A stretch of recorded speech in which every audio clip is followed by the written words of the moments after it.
You are listening to the Horse Radio Network, part of the Equine Network family.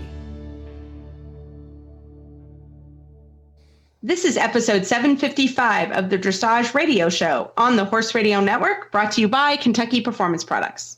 On today's show, we go behind the scenes at the 2024 Dressage at Devon with Lauren Chumley and Kymmy Pullen. Then we had a great conversation with Jennifer Kotylo on rider biomechanics for all types of riders.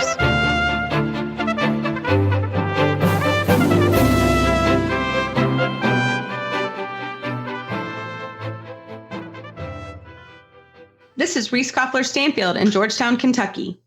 And I am Megan McIsaac from Oregon, Wisconsin, and you're listening to the Dressage Radio Show. Hi, Megan. How are you tonight? Hey, Reese, I'm crazy. I'm getting ready for regionals. I know. See, I had this panic like last month, and now it's your turn. So what are you guys? I know. Yeah. What are you guys up to? So we just had a warm-up show to get the dust off the boots. Love it. And I just kind of wanted to give a little tip out to everyone. Do not bring new products. Do not change the tack. Don't do anything new. Keep it the same. Preach it, girl. Preach it. Oh my God. That's like my biggest pet peeve is when someone's like, I brought a new, what? Don't do it. Don't even a saddle pad. Like I'm like, ride in it before. I know you think it'll be okay, but what if it isn't and it's different and it's just not, and it's not okay. No, I'm totally with you. So I had 3 horses. My Grand Prix horse it gave me the ride that I want to have at regionals. Yeah, buddy. So that was fantastic. I'm figuring out my hot, spicy mare. That's my small tour horse. Love it. And then, unfortunately, my little baby horse got new product and broke out in hives. So we had a pretty rough show. Oh, no. Yeah. You know what? That's the thing. Don't use new products because you never know if they will have an allergy or something. Nothing. Like, you don't know. The same products. I mean, I'm like, use the same soap. Like, I'm really weird about it too. Oh, no. I'm superstitious. So Wednesday, we leave for regionals. We're going to Missouri. The truck is going in for an oil change. I'm checking the tires and then we pack. So I'm a little crazy right now. Not with it. Yeah, you're crazy. I get it. So we got lucky because it was just down the street. So we're good. So everything here, I'd like to say it's settled down. This week's a little bit easier, but we're getting ready for the thoroughbred makeover here in Lexington. So that's next week. So same thing. Like, obviously, our hearts are going out to everyone in the hurricane and in North Carolina and Tennessee. We had some hurricane damage here, but obviously nothing. We lost some trees. I don't think ever at my farm have I taken a day off for a weather event like that, other than like really cold weather or something. Mm-hmm. But I mean, it was crazy windy. So we're really sending our prayers to everyone in North Carolina and our listeners. Please know that we're here. And we were talking before the show, there's lots of charities there to donate. I actually donate to World Central Kitchen. I always have. So I sent some donations there. I think that's a fantastic organization. So there's lots of organizations that are there on the ground and we're sending our love there. So please know that we're doing that. We're talking about a horse showing, but I had horses that had gone to an event in South Carolina and got stranded. I mean, it's just been crazy. Devastating. There was an event here. And I think that does go to the question of, and it was tough. It was hard because it was our championships for the eventers last weekend. I just I had 4 riders go and I just said, listen, I mean, this is crazy. They did not cancel. They canceled the cross country, but we had really bad winds here on Friday. And I just told him, I said, look, if it's me, I'm not, a ribbon isn't worth it. No. In a natural disaster. So always take a deep breath. That's where your coach comes in. I mean, it's tough. You've worked for it all year, but our footing in that part of the horse park isn't great. Mm-hmm. And honestly, just having a trailer out and the amount of trees that were falling, like we had our horses in by 8:00. Like it started getting really windy. It was supposed to come in at 9, but around 8, things were flying around and we brought our horses in and we were able to do that. So yes, it was tough, but I think that's the other tip is like, really, if a natural disaster is coming, it's a horse show, really safety first. And So my horses are all happy sound. They didn't go. I think the riders, it was so bad at the end of the day. They were glad they didn't go, but it was hard. So anyways, that's the not fun part of last weekend, but we do wish everybody well. We can't wait to hear about your show. I love that tip. It's true. Don't use anything new, tack, equipment, products. Don't do it. Don't do it, people. Don't do it. So I love it. So it's fantastic. So also a couple other things. The USDF convention is happening in Houston. Woohoo! And yes, Megan and I are going to be there, and we're really excited. So the registration, I got an email today, is open now for anybody that wants to come join us at convention. We're going to do some stuff with the book club. And we have a very exciting announcement. USDF Book Club that was recently launched. We have done an interview with Nancy Jeffers here on our show, but the first webinar for the book club is coming October 8th at 8 p.m. If you have any information, I am literally getting this from the USDF Facebook page, and come join us. We will love having everyone join us for the book club. And we have a new book, right, Megan? What's our new book for the book club? It is Janet Foy's Dressage for the Not So Perfect Horse. I'm really excited to read this book. Yeah, we are excited. That'll be what we'll be leading when we are at convention. And you also get to meet Megan and I and chat with us. So we're really looking forward to it. So we have a great show for you guys tonight. And we hope you enjoy. We have lots of fun riders right after this break from Kentucky Performance Products. This Nutritional Minute is brought to you by Kentucky Performance Products. One of the most common mistakes seen in feeding programs is the underfeeding of commercial concentrates. Commercial concentrates are textured or pelleted feeds that provide energy, protein, vitamins, and minerals. Some common manufacturers are Triple Crown, Nutrina, Purina. You get the idea. Every commercial feed has a minimum amount you must feed in order to meet a horse's daily vitamin and mineral requirements. For most commercial concentrates, that level is somewhere between 4 to 6 pounds per day. A lot of horses will get too fat consuming feed at that level, so owners and barn managers feed less, and rightly so.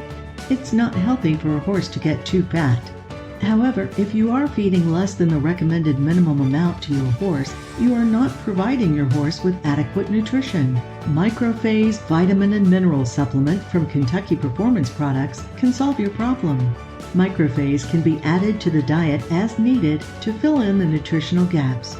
Packed with nutrients but low in calories, you can adjust the feeding level of Microphase to meet your horse's requirements. Learn more about Microphase by visiting kppusa.com. Got questions about your feeding program? We can help. Email Karen at questions@kppusa.com or call us at 859-873-2974. Well, our first guest tonight is Lauren Chumley. And like she said in our pregame, she said, we've known each other for 100 years, and we have known each other a very long time. She's from Cincinnati, Ohio, and she is going to tell you all about her amazing summer and time at festival and dressage at Devon. Well, tonight we are so excited to have Lauren Chumley back on the show to hear about her crazy girl summer. Hi, Lauren. Welcome to the show. Hey, what's up? Oh my gosh, girl. I mean, obviously I can't even follow you anymore. You have been all over the place. First of all, tell everybody a little bit about yourself. Well, let's see. I grew up in Cincinnati where I met Reese. Yeah, when we were about kids. a million years ago. We were kids. You were doing Young Riders, and I was doing Training Level Test 4 in a really wicked chair seat. It was a good time on a thoroughbred where on the we are track. Now. Yep. Yeah. Look at where we are now, girl. Where even are we? Where even are we? I love it. Oh, God. So now I'm in New Jersey. I've been in Jersey for like 18 years or something crazy. Wow. Yeah, you moved there for a working student job, right? I got hired as Silka's assistant trainer, and I was with her for 4 years. And then I went out on my own, which I don't know, that seemed like a good idea at the time, but what was I thinking?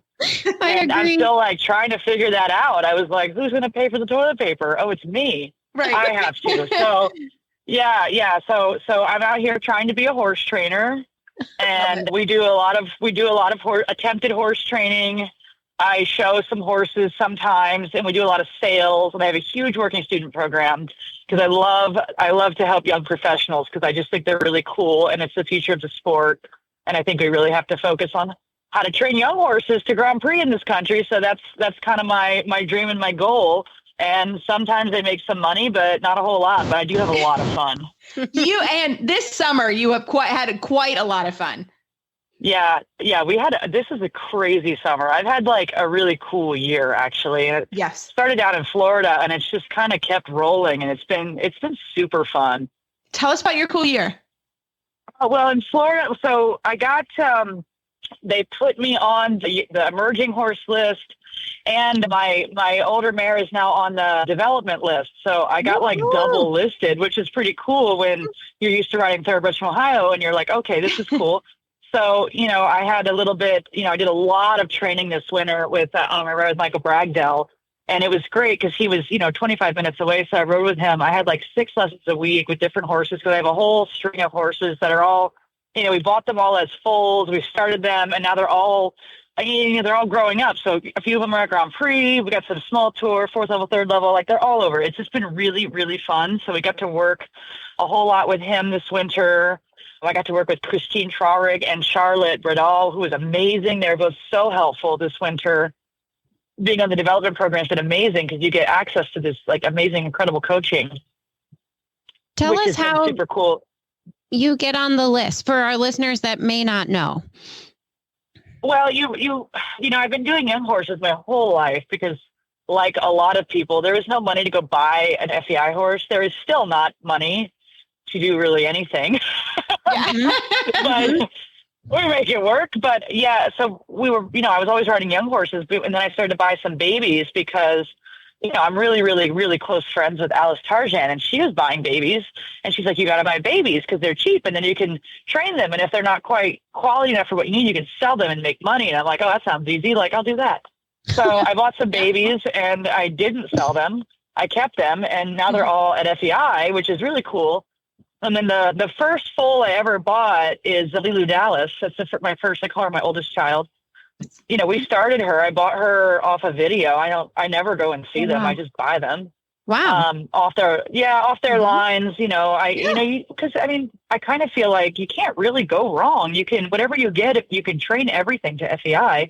And if it's not going to be what you need, you can always, sell it and use that money to invest in something else and do it again. So, but what you need is obviously depends on the individual. Like I'm looking for something I can do 70% CDI Grand Prix eventually, but not everybody needs that. Maybe you just want to get a small tour and get your silver or do young riders or something. So there's like lots of goals, but I figured I would just buy some lines that I liked. And I liked Lilu's mechanic, and she was really cute. She was black with 4 white socks. And I was like, that's perfect, right? Like who doesn't want that? Right.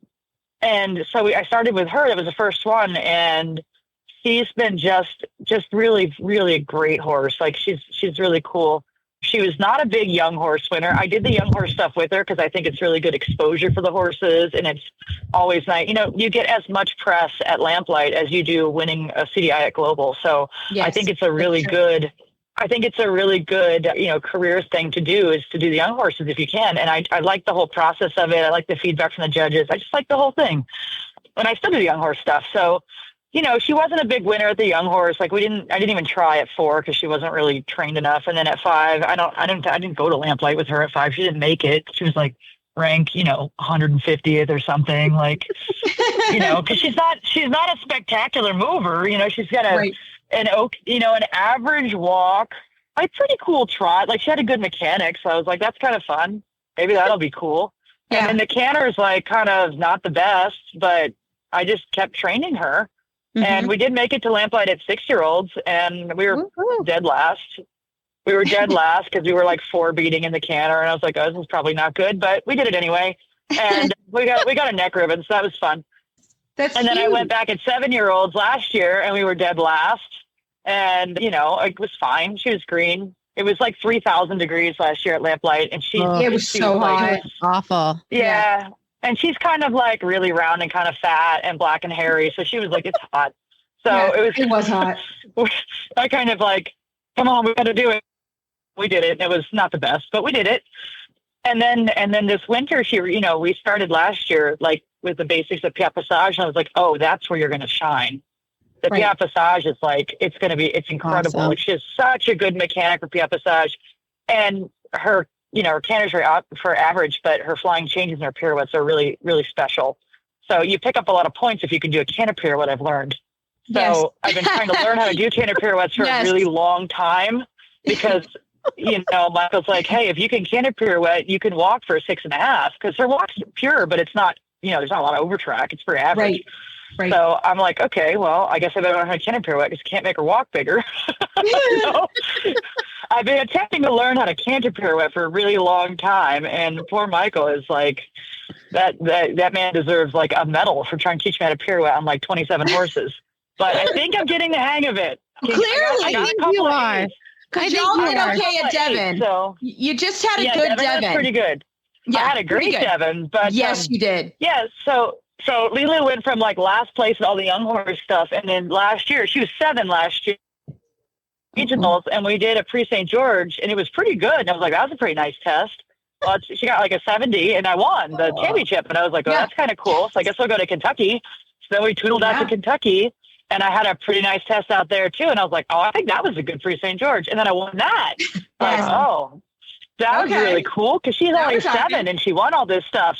So she was already on the emerging horse list. And then at 7, when they turn 8, they age out of the emerging list. And then we went to they had a development clinic over at in I think January with Charlotte and Christine. And they, it's like an observation thing they teach you. But I think that, they kind of see where you're at and if you're ready to move on to the development list. So they moved me on to the development list, which was like super cool. If you're me, like, that's like, I'm super excited. I'm still excited about it.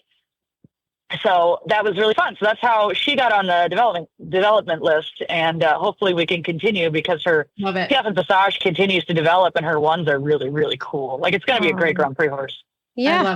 I love it. Well, and you have some young ones coming up. I mean, you won the breed show at Devon, girl.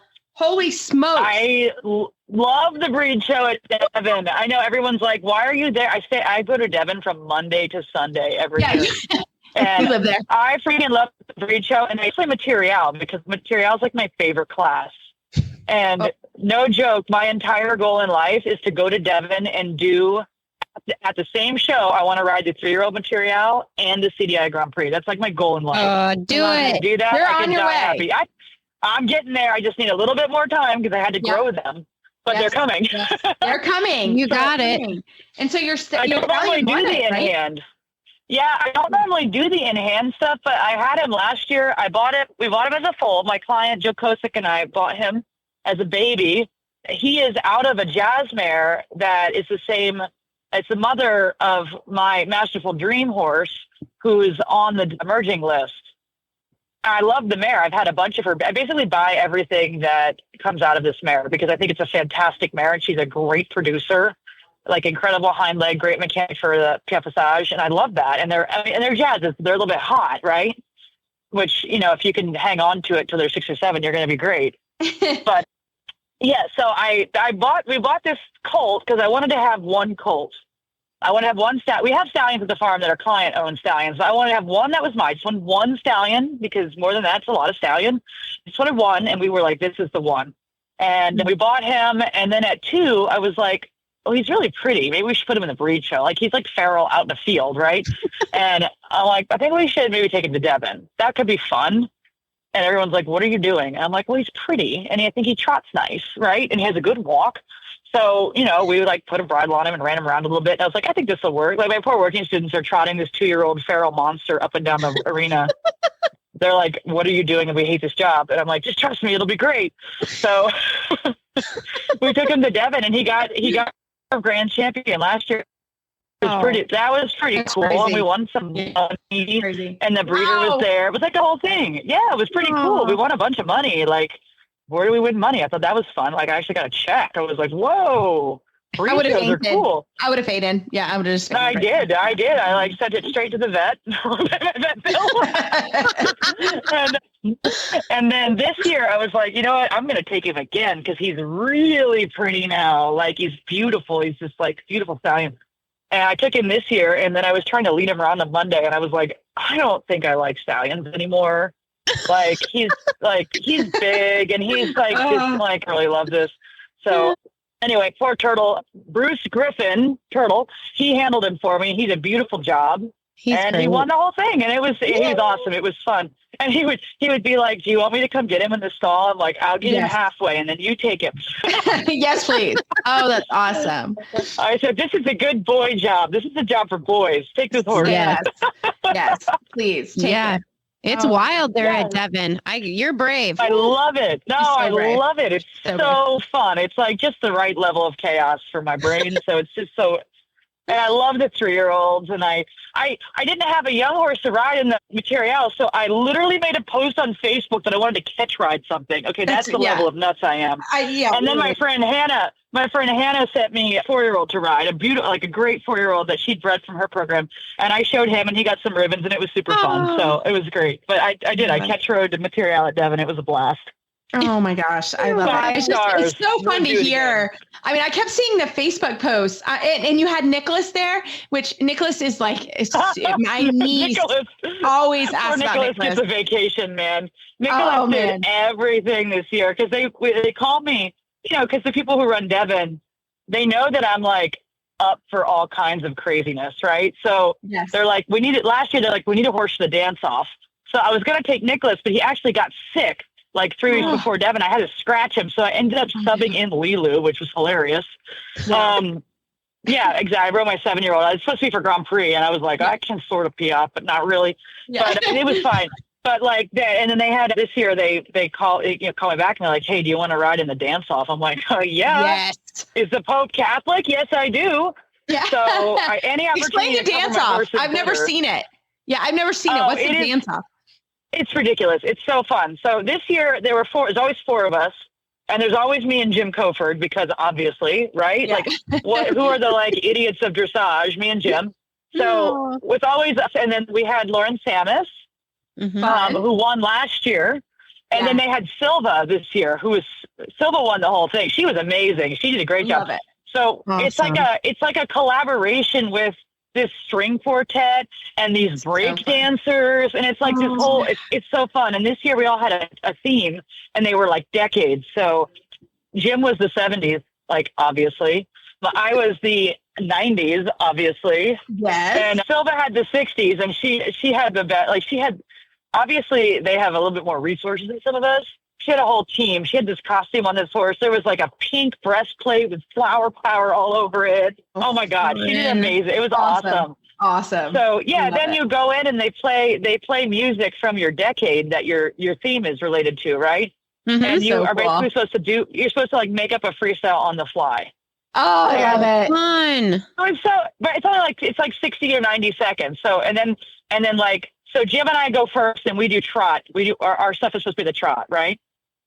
So like I did like Piaffe passage, Piaffe pirouettes, big old half passes. I tried to do extension, but it's pony. So it was a pony extension. But I did it, and then, Jim did his thing and then they vote on who wins the trot round. Right. So then that person advances to the final. Now we ended up having to cut the final last week because the award ceremony had run late and we couldn't start the Grand Prix late, obviously, right? CDI. Oh, no. So we had to cut the final. So we just did we all went once and then they voted and it was fine. But it's just so much fun. It's just kind of fun and entertaining and it's like fun. It's like dressage fun. And I love doing things that are fun with dressage because I think we need more of that if you want to draw in people from the outside world that think we're stuck up jerks because it's kind of how it looks, in our penguin suits in 95 degrees. So you cover your pony in glitter and do a Piaffe pirouette. Like he had a hat on his head, all kinds of stuff. Like love it. It was hilarious. Yeah, it was great. Oh my gosh. It's so much fun. It's so much fun. I love that stuff. We have to back up because you had amazing Devon, but you went to the Olympics. I mean, girl, what? You've been all over. Yeah, I got to go to Europe twice this year, which is amazing. I basically spend most of my life following Alice Tarjan around the world, which has been really fun. That sounds fun. I'm just like an emotional support animal, which is great. I also braid sometimes, which and is you really braid fun. and you groom and you get the horses ready for, Aachen. Yeah, I love to brush horses in Europe. It's fun. So it's the best fun because it's no pressure, I'm like just going to go and observe and have fun and support and be part of the team. And I love that. And you get to be in the barns behind the scenes on the sidelines of the ring. I love it. It's so cool. Yeah. I got to pick up Charlotte Dujardin's horse's poop last year. It was amazing. Yeah, you did. You're like, I got this. You got it. I did. And there's a picture of me doing it. I'm pretty sure it's on my Facebook somewhere because I was like, we're gonna find it. My life. I have to know though. Yeah. What was your favorite moment at the Olympics behind the scenes that no one knows about? I didn't actually groom at the Olympics. The Olympics you have to do your credentials for like months and months, like 6 months. That's a different ball. So I didn't, it's totally different rules. So I didn't actually groom at the Olympics, but I was there all the time. But watching the freestyles, I got to watch the whole freestyle. My friend Kim and I went and we hung out with Alice Marcus and it was awesome. But just to see that level of dressage and to see the best in the world, to watch it, Isabel on Wendy and just awesome.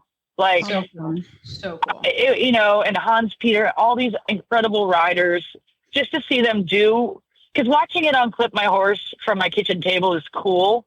Yep. Yes. Seeing it in person is like, you get the presence of the horses and it's just awesome. I'm so glad I got to go. I didn't really have time or money to do it, but I was like, the opportunity comes, you take it, right? Yeah. So thank you. It was I know.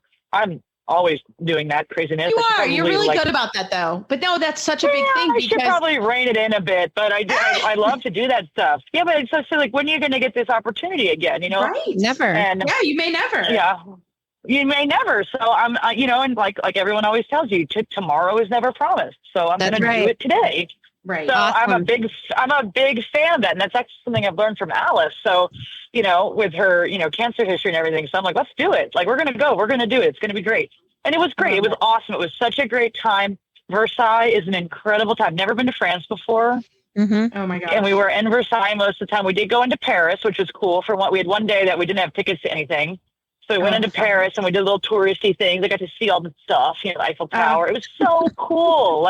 So cool. What a great week we had. It's just I don't really go on vacations. I go on horse show vacations. I go over to Europe with Alice and that's my vacation. But that's my dream. I love that. I'm not going to sit on a beach. I mean, listen to me talk. Do I sound like I'm sitting on a beach? No. No, you're driving a horse trailer. I love it. I'm driving a horse trailer right now. I love it. And you did Aachen, and you were at Aachen too, right? You did Aachen and I didn't go to Aachen this year. I was going to go to Aachen this year, but then I had an opportunity to come up. Michael had Morton come into Hilltop, so I rode with Morton for that week, which was amazing. Yeah, that was amazing. He's so great. So he's been just really helpful for my ride, and there's the next level that I'm trying to get to, unsuccessfully, but working on it. Absolutely. But he and Michael have been amazing, and I didn't want to pass up that opportunity. And plus, I've been to Aachen twice. I'm kidding. Yeah. I've been to Aachen twice with Alice already. I was like, okay, this time, I didn't think I could do Aachen and Paris, Sure. So I stayed here. I rode with Morton. I'm super glad I did. And then I got to go to Paris, and that was amazing. And then we went to Ermelo a few weeks ago. Ermelo. You went to Ermelo. Yeah, sorry, that's what it was. Yeah. Yeah, I went to Ermelo. I've been stalking you, so obviously. Yeah, well, I'm not hard to stalk because I think it's cool to kind of chronicle all this craziness of my life because it's so fun. Yeah, I love it. And I know you're going, so I'm watching. And I have through you on your Facebook page. Her Facebook page is awesome. I love it. Well, I started to photo blog these trips because I'm in the bathroom in the barn at Aachen. I'm like, look at this cool German toilet. That kind of stuff. Well, it's fun for people that don't go. Yeah. So tell us about Ermelo. What was Ermelo? Ermelo was so cool. The timing of Ermelo was a little tricky for me because it's right before lamplight. And I was I probably shouldn't go. But I did groom at Ermelo and I was like, screw it, I'm going. Yeah. So again, opportunity. So it was just to be immersed in that level of competition with the young horses was so cool because I got to see all of these up and coming stallions. So cool. I'm sure you're going to see some of these horses at LA, 100%. And just to be out there and you know, at Ermelo, the horses are based on their, I think their nationality is based on like either where they live or their breeder lives. Yep. So like Lottie Fry is riding around in the Dutch orange jackets. Like she's got Dutch, she's listed as Dutch. So I was like totally confused because I'm like, well, she rides for Great Britain. I'm confused. And then I figured it out. I was like, oh, that's so cool. Right. Yeah. But it was cool to watch, these are Olympians that are riding 4 and 5-year-olds. Yeah. So cool. Like, yeah, but I'm like, that's the thing. Like, that's really cool because that's not so common over here. No, you know, it is not common. That's right. But I think it's going to start to get more common because I think it's the only way we're going to be competitive on the global stage. Mm-hmm. But that's a whole other hill. That's a whole nother discussion. Girl, we'll have you back on for that hill. That's a different discussion. And worth the discussion for sure. Worth the discussion. Yeah, for sure. Sure. Like you're doing, and I think, you know, Megan and I are doing, like we're all trying because again, we can't afford. I can't go also. But the World Breeding Championships. But it's not the same. It's not the same. If you are buying it, it's not the same as making it yourself. And it's like, true. Right. You know, and that's the thing, the comment that I get from judges and other, you know, the feedback I get from people when I'm riding Lilu, which is not perfect. Like I'm not perfect. I'm very, very, very far from perfect. The horse is not perfect. We're working on it. But they're like, there's something about the pair of you together that's magic. And I'm like, because I made it. Right. Yep. Like we broke that horse. We started that horse, you know, and that's the thing that I think makes the magic, you know? I love it. I love it. Special. So that's, Lauren, it is. It's cool. It's really fun. It is so cool. And we could keep you here all night. You are so exciting and you're just infectious and how excited you are about our sport. And if anyone wants to follow you on Facebook or Instagram or any of the places, how do they find it? Because I love watching you. It's so much fun and seeing, I'm literally, how is she doing this? I love it. Because she doesn't sleep. Like I don't Clearly sleep. You don't sleep. But yeah, I'm going to go home and edit sales videos tonight when I get off this freaking highway. But yeah, so I have my I don't have a business page because I'm too lazy to maintain multiple Facebook pages. So I just have my personal page, which is like my business page because there really isn't a difference at this point. My personal life and business life are the same. So I am this. So you can find my Facebook page. I'm on it all the time. I post horses for sale there. I post stupid, ridiculous things and German toilet pictures. Like I post lots of things. That's great. Yeah. So I'm there. I'm also on Instagram because somebody connected them, which is great when you're like an elder millennial and you're like, Instagram is stupid. So It's not actually stupid. I just don't have time for two, but then they hooked them together. So that was kind of fun for me. Yes, so exactly. I'm there. And then I have a website that's also equally ridiculous. If you go to my website, just Lauren Chumley Dressage, if you want to laugh, because my website is, I think, hilarious because that's the vibe that I live with. Love it. It is not your average dressage website. I love it. Well, Lauren, thank you so much for your time. This has been so fun. And girl, we're gonna keep tabs on you because we're thrilled with all your success and it's so fun to watch it. Well, thank you so much for having me. It's always a pleasure. Even under the best circumstances, travel is stressful for horses. We've all been there, stuck on the side of the road in the middle of nowhere. You can make the journey knowing that US Rider is there for you. Get peace of mind on the road with US Rider's nationwide 24/7 roadside assistance coverage for both you and your horse. Join today at usrider.org.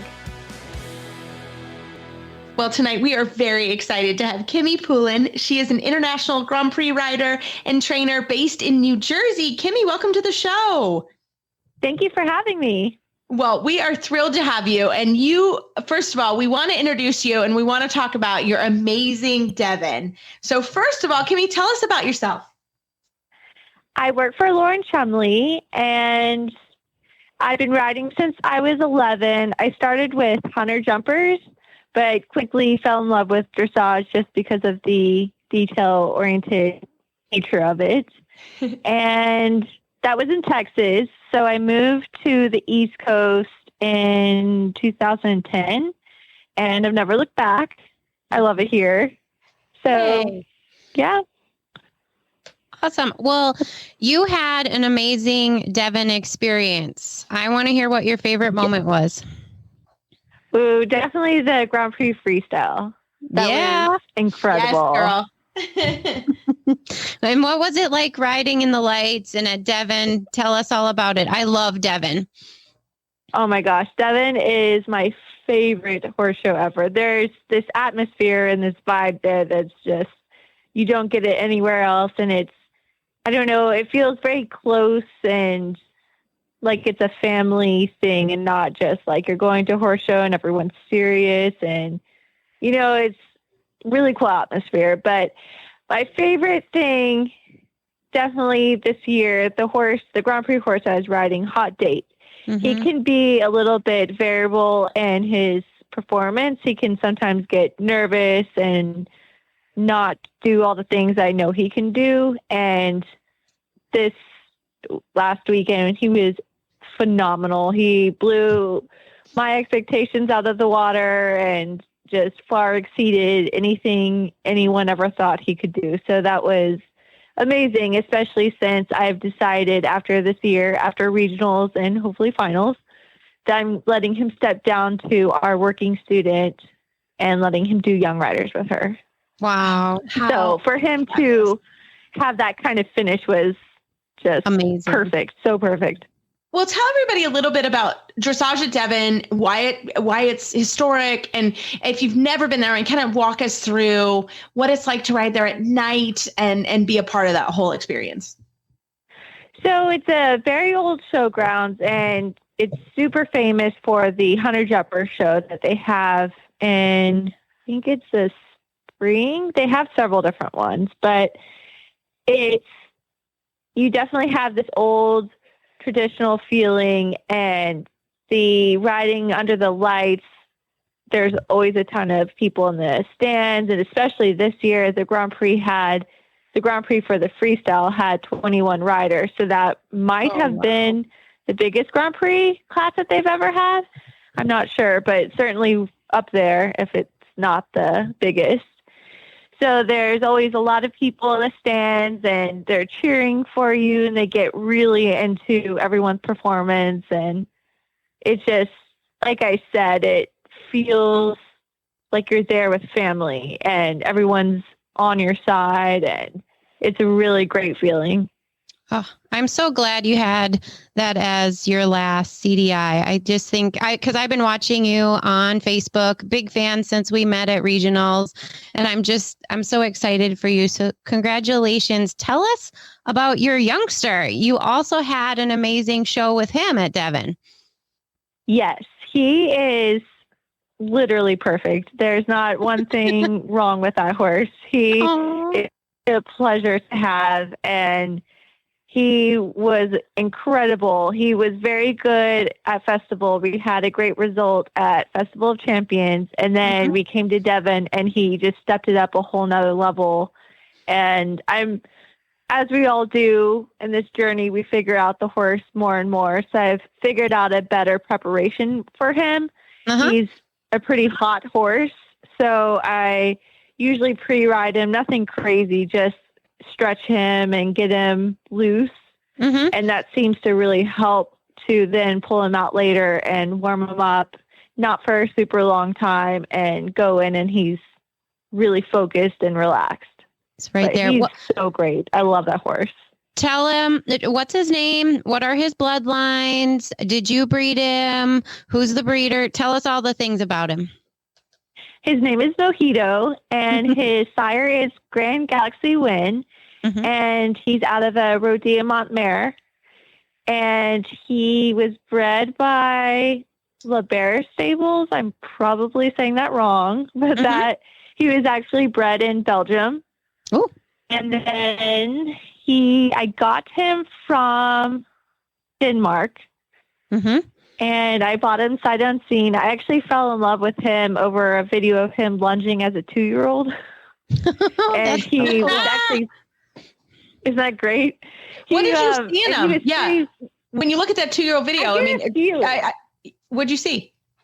I get a feeling, and that feeling seems to have done me well so far in the future. So I started trusting a little bit more, but I just got a feeling, and I couldn't get him out of my. And he was actually 3 at the time when I got him, but the video that I saw of him was when he was 2. And I just couldn't get him off of my mind. And then it was crazy. I get that. Yeah, like everything that feeling, fell it's into a thing. place. All my best horses I've ever a thing. gotten, I just met them. I guess I got that feeling with my husband too. I will tell you that. But it's just like, yeah, okay. And it's the same with my best horse. It's true. I'm with you on the feeling. Like I am too. My mom always says, like, you see the horse, and if you cannot sleep that night and you think only about that horse, then it's the right one. And I'm with you. So I get that. Yes. That's why I asked that question. Like, what made you do it? And I think a feeling is, there's a lot of connection that has to happen in this sport. There's a lot of beautiful young horses, but like, why are you connected? So I get it. I love it, Kimmy. Yeah. I love that story. And he wasn't actually for sale. I just pestered the owner over and over for probably a month or 2. And then she's finally like, okay, fine. I love it. What are your plans for the future with him? I want to get him to Grand Prix. Mm-hmm.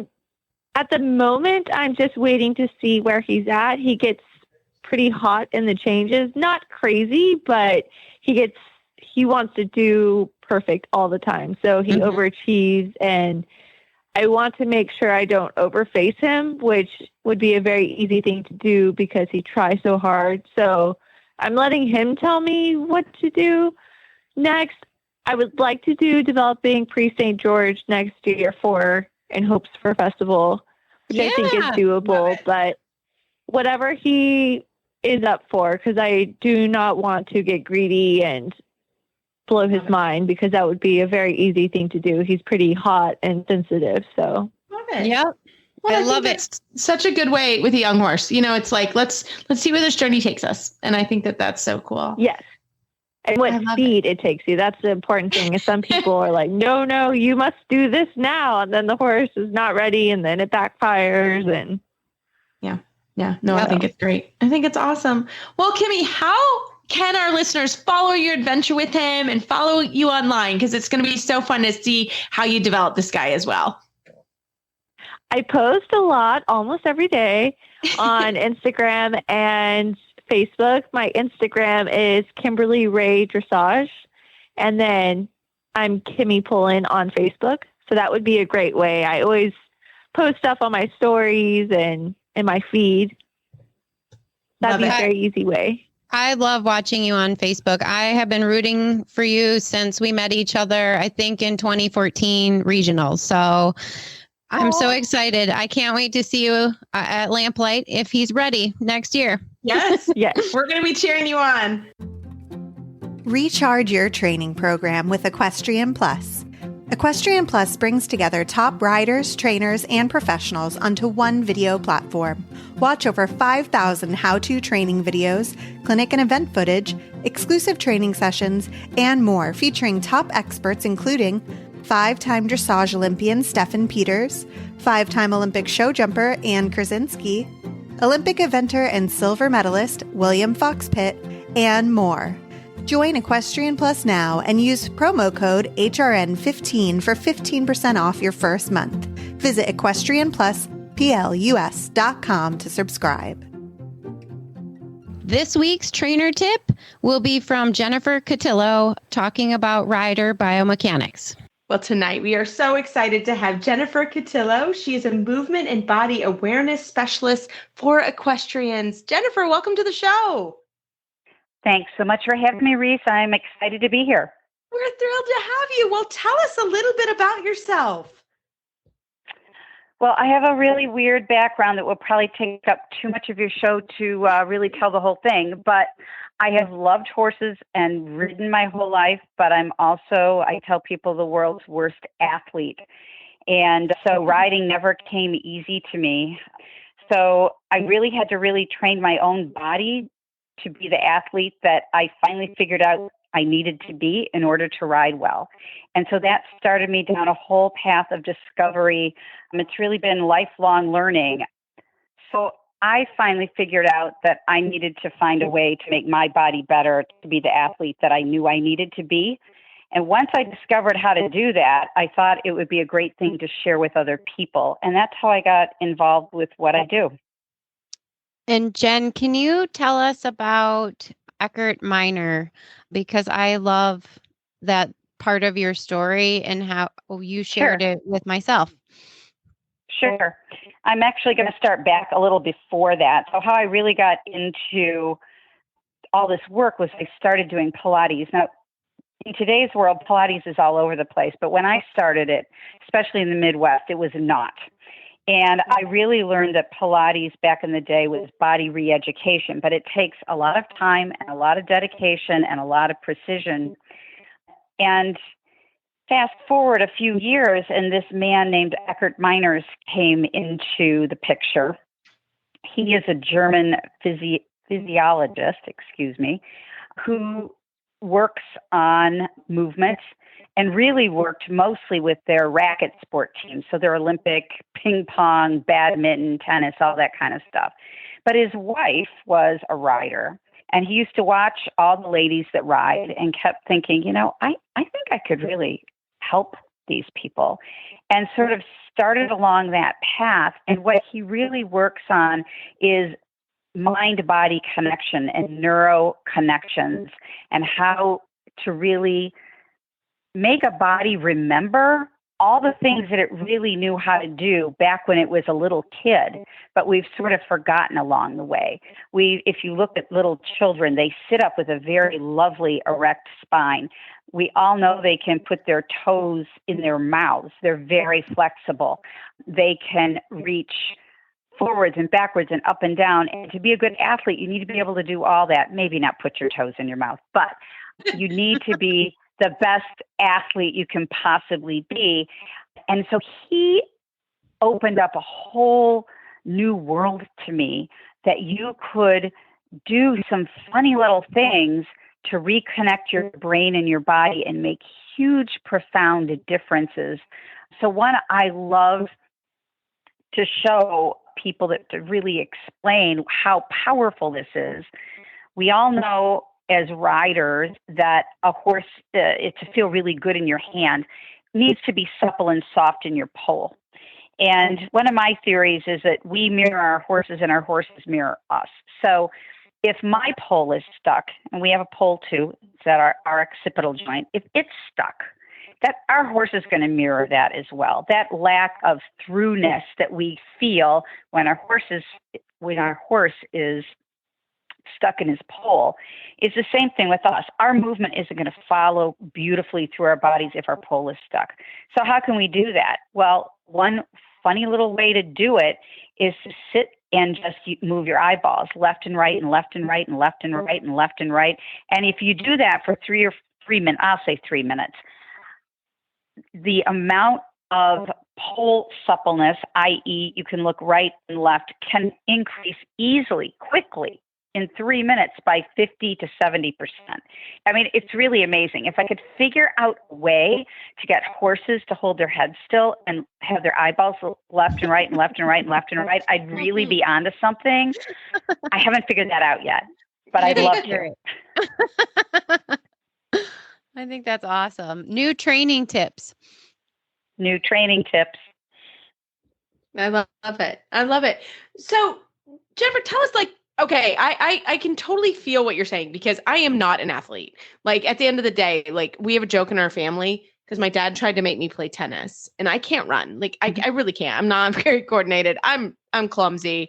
And my dad's like, well, thank God you can ride a horse.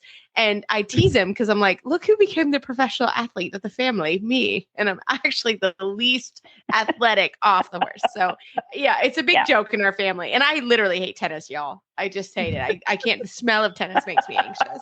My dad tried to make me steffi graph. It didn't happen well for me. But so I know what you're saying, because, when I'm on a horse, I'm trained. I've been on a horse since I was little. I'm very athletic on a horse, but so I felt to my soul what you said, I'm not an athlete. So obviously I started when I was really young. I was 9, or 7 when I started riding, but tell us a little bit more about how you help riders now I'm mid 40s and I couldn't do, if my body know what it was supposed to do, it wouldn't do it. So how do you make or help people like me? Right. Well, so everybody has, their bodies age, their bodies have accidents, their bodies morph from what they were when they were little kids. So I think for me personally, one of the reasons why I was probably not a very good athlete, I didn't know it at the time, didn't know it really until I was almost 30, was that I have a really good scoliosis. So that makes me extraordinarily crooked on a horse. So I have to use what I do to help me maintain straightness. So that's a big thing for me. But the other thing that I see with many, many people is it all starts, I'm a pelvis all the way person. If your pelvis isn't set up correctly on the horse, it's going to have no way to follow correctly. So you see people in chair seats, fork seats. Those are the two basic ones, but there are a whole myriad of others, that as soon as your pelvis gets into that place, it can't swing properly. And so there are basically 5 joints in your pelvis. There are your 2 hip joints, there's your sacrolumbar joint, and there are 2 SI joints. And all of those, to be a really good rider, but also to be a really good athlete, need to work to their utmost. And for that to happen, all 5 of those joints, especially 3 of them, the 2 hip and the sacroiliac, have to be in what's called neutral. So it's not overextended, it's not overflexed, it's right there in the middle. So you have the ability to have your full range of motion. So that's, for me, super key. If you've always ridden and you've ridden well, I'm going to say that more than likely your pelvis is pretty much in a neutral position. It's pretty much upright. So if Jennifer, it is, sorry, can I ask real quick? Like, okay, we're sitting in the chairs right now. I mean, Megan and I are sitting in chairs, and I'm sure a lot of people are either driving, some may be riding, but in general, like if we're sitting in a chair, how do you talk me through this exercise? Like you're telling us about a pelvis, but like I'm like wiggling my tushy. So how do we find this neutral spine? So this neutral place is when your pelvis is absolutely perpendicular to the ground. Okay. So if you can envision yourself right now and get rid of all your flesh, you're just a skeleton, a skeleton. You want your pelvis, and you can get rid of your arms, you can get rid of your legs, you can get rid of all of it, your pelvis to be at 90 degrees to the ground. All right. Okay. So most people they're tipped a little, so the top of their pelvis is tipped forward, and they're sitting more on the front part of their pelvis, and so they have a little too much arch in their lower back. Yeah, see that's that me a lot? Right now. Yeah. Okay. Or if you're slumping, you're kind of feeling like your tailbone is tucked under and your back is a little rounded and your chest is down. The chest is down because of the way your pelvis is. Okay. So if you are in the slumped position, when the horse, so let's pretend we're all a little bit more on our tailbones, we're slumped. But that is not a horrible, horrible way to be riding. If you need to do something sitting in the saddle, if you're a hunt seat rider or if you're a saddle seat rider, not so important. But for a dressage rider who wants to have their buns in the saddle and follow and not hurt their lower back or their back at all. So if you're tucked under and you're sitting on your tail, it's not really pretty, but let's just go there for a second. When the horse pushes with its hind legs, it can push your pelvis forward like a clock, like a doggy door. I'm going to use my doggy door on you. Doggy door analogy. All right. So if the horse's hind legs push your pelvis, your doggy door is going to go forward, right? Yes. Everybody can see that? Yep. All right. Yep, So let's just hold that for a minute. Hold that. But because when you're slumped, the doggy door is slightly already pushed forward. So it only has a little more ways to go. But the dog can get through, right? Yep. All right. Now let's flip the pelvis the other way. And so now you're sitting on the front, your back is too arched. All right. Okay. Yep, Now the horse pushes.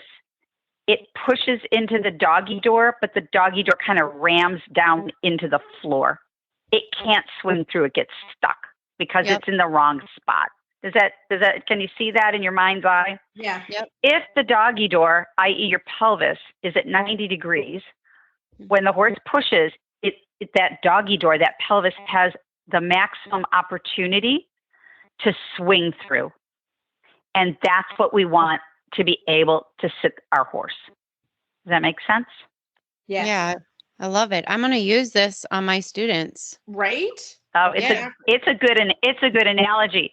But now let's pretend for a second that, so the doggy door really, in the riding, it's a good analogy, and it's that sacrolumbar joint. Everything has to swing there. But your doggy door is also attached to your hip joints, to your legs, right? Okay. So let's pretend there's like a little, if the dog can get through, it's no problem. But because your hip joint moves, so the dog can run through, the horse can go through you. You're a conduit to let that energy go through. But let's say for some reason, one of your hip joints is tighter than the other. Mm-hmm. Now the dog runs through, but now one side of the doggy door moves more than the other, or vice versa. Okay. I hope you can see that in your mind's eye. Yep. So now let's think about flying changes.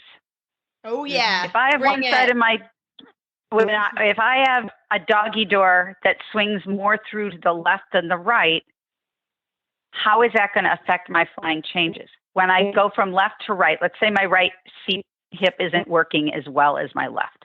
When I go from left to right, I'm going to have a short change because the dog can't get through. Yep. On the other side, it's going to be a lot bigger. So, I'll look at a rider. I'll throw Megan under the bus. Hers are really even, but you'll see horses that are short, long, short, long, short, long. And they're like, oh, it's the horse. It's, it needs to be stronger on the right hind, left, whatever. No. Maybe somebody's pelvis isn't working so well. Maybe it doesn't swing so much. So let's take that same doggy door analogy. I would suggest that you could do a right 8-meter volte much more easily than a left. Yep. Right? Because I need that pelvis to swing evenly to be able to do that. So these are the kind of things that I'm looking at to help. Let's just first get somebody to be able to sit the trot. I need that upright pelvis. Mm-hmm. I need it. And I need it to be able to swing. Then I need it to swing evenly. And from there, I keep working up. I'm so focused. First, fix the pelvis. If you fix the pelvis, very oftentimes uneven shoulders, a collapsed waist, a leg that hikes up, all those things usually, not always, but usually are ancillary to a pelvis that isn't working well. So I'm going to use all the tools in my toolbox to try to find that, fix that, and help you be more in sync with your horse is what I'm trying to do. So what are some tools, if our, you're thinking like, what are the tools for that? What are some things that you can do to help riders from this point? All right. So I'll just give you a couple of easy ones that I can explain pretty easily. Call like this. So I think one of the easiest things you can do is lay on the floor with your knees bent and your knees bent, feet flat. And you always want to make sure that your ankles, your knees, and your hip joint, which is in the middle of your groin and not on the outside of your pelvis, it's in the middle, are lined up. So you're nice and straight. Right? So that's the first thing. And then rock your pelvis around however you want. There's no really right or wrong until you feel like you land flat. So I like to when I'm there, I like to envision that my pelvis is like a dinner plate, all right? And it's a flat dinner plate, all right? Okay. And then I'm going to start to rock it. I'm going to rock it so the front tips down and then the back tips down and the front and the back and the front and the back, and try to get that moving easily. Just let it happen. Then I'm going to rock it from side to side. I want it right and left, right, left, right, left, right, left. And what you want to feel is you should get equal motion right and left and pretty much equal motion up and down. And this is a pretty small movement.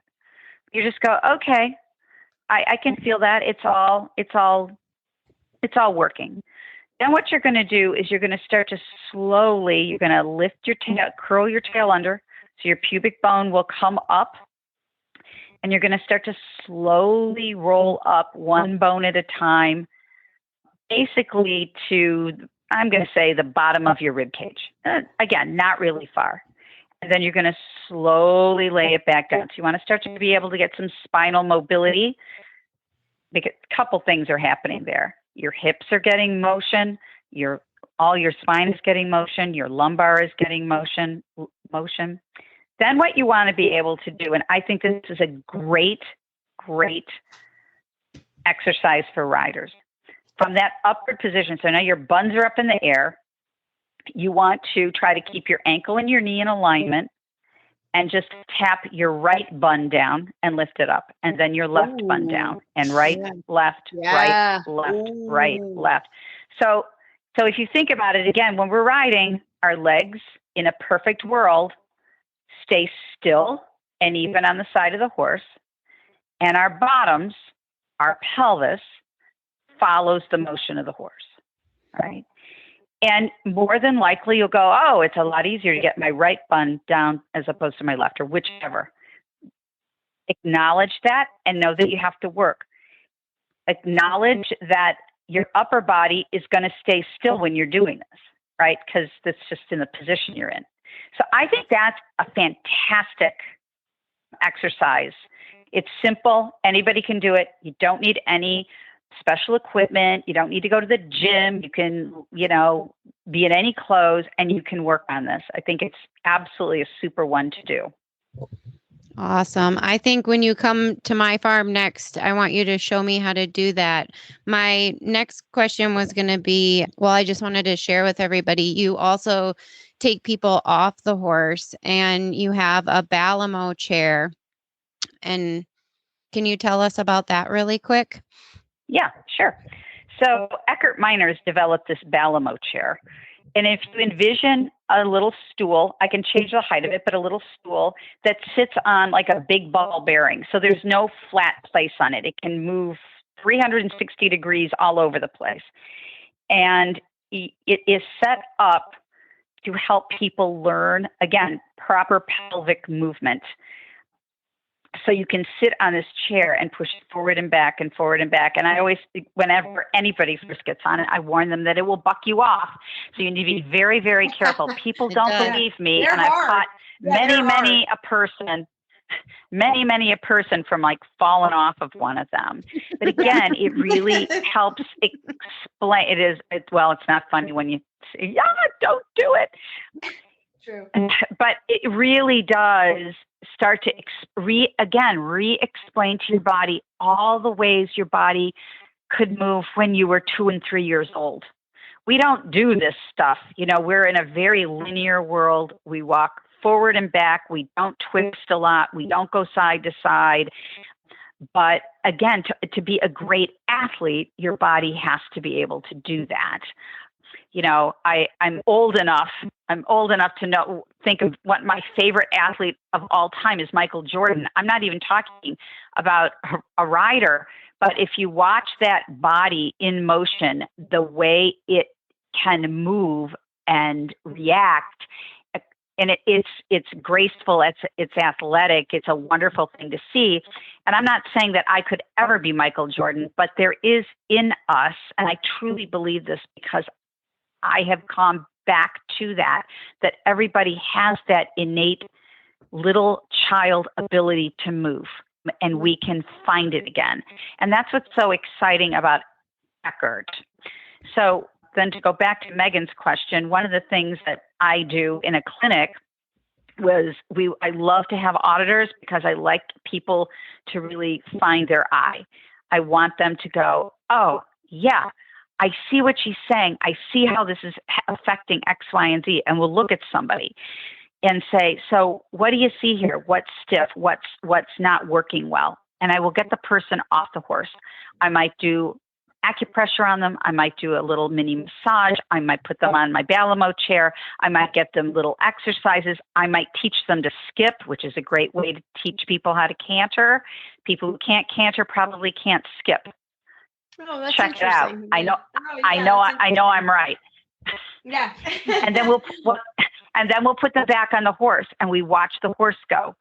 And over a course of 45 minutes, I might get somebody off 4 or 5 times. The horse is standing around most of the time, right? We're not working on the horse, but over those 45 minutes, the horse will get better and better and better and better and better and better, simply because the rider is letting loose, usually letting loose of things, so that again, they swing through the right hip and the left hip equally. Their waist is of equal size. Their occipital joint, the pole is working. Their Achilles tendon isn't tight and rigid. So if you have a tight Achilles tendon, the motion can't, the movement, the energy can't flow through your body. We're going to look at all of that stuff. Yeah, I love it. Well, this is so cool. Jennifer, if our listeners have questions and want to find you online, how do they do that? Because this is such great visuals and such great information. Yeah, unfortunately, I have a really hard last name, and all my stuff is under my last name. So, but anyway, I'll give it to you. So my website is jenniferkotylo.com. So it's Jennifer, Jennifer. Here's the hard part, Kotylo, Kotylo. So jenniferkotylo.com. I also have a Facebook page. You can messenger me if you want.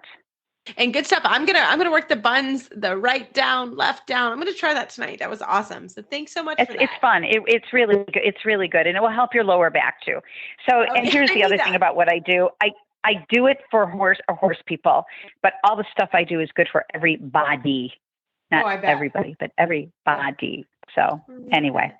Well, thank you so much. All right. This is awesome. Thank you, Jen.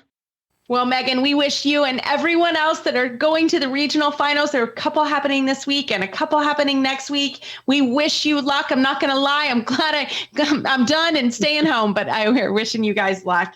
And as always, you can find our show notes and links to today's guest on our page at horseradionetwork.com. Search Dressage Radio Show. Like us on Facebook, just search Dressage Radio Show. My website is maplecrestfarmky.com, and my email is reese@horseradionetwork.com. And my website is lindenhoff.com, and my email is lindenhoffllc@gmail.com. We'd like to thank our friends and show sponsors, Kentucky Performance Products. If you'd like to support our show and the Horse Radio Network, you can do that through the Auditor program found at horseradionetwork.com.